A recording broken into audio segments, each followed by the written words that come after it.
సమస్యలు వెంటనే పరిష్కరించమంటూ అంగన్వాడీ టీచర్ల మహాధర్నా.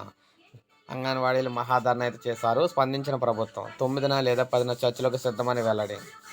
వేతనాలు పెంచాలని, దీర్ఘకాలిక సమస్యలను పరిష్కరించాలంటూ అంగన్వాడీలు మహాధర్నా చేపట్టారు.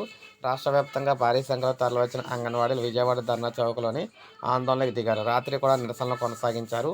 సిఐటియు రాష్ట్ర ప్రధాన కార్యదర్శి సిహెచ్ నరసింహారావు మహాధర్నాను ప్రారంభించి మాట్లాడారు. పెరుగుతున్న ధరలకు అనుగుణంగా వేతనాలు పెంచలేదన్నారు. Anganwadi workers and helpers union రాష్ట్ర అధ్యక్ష కార్యదర్శులు ఇందులో మాట్లాడారన్నమాట. వేతనాలు పెంచాలని, సమస్యలు పరిష్కరించాలని లేని పక్షంలో ఆందోళన ఉధృతం చేస్తామని చెప్పారు. అంగన్వాడీలకు గ్రాడ్యుటీ అమలు చేస్తామని జీవో ఇచ్చినా అమలు చేయడం లేదన్నారు. రూరల్ ప్రాంతాల్లో ఉన్న అంగన్వాడీలకు ప్రభుత్వ సంక్షేమ పథకాలు అమలు చేయాలని ఇక్కడ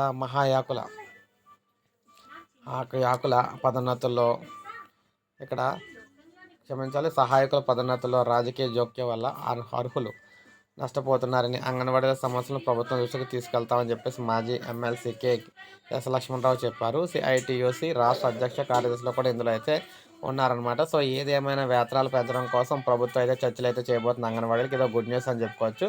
సో ఇది మనకు అప్డేట్. ఒక లైక్ చేయండి, సబ్స్క్రైబ్ చేసుకోండి, మన ఛానల్ సబ్స్క్రైబ్ చేసుకొని ఫాలో అవుతానండి.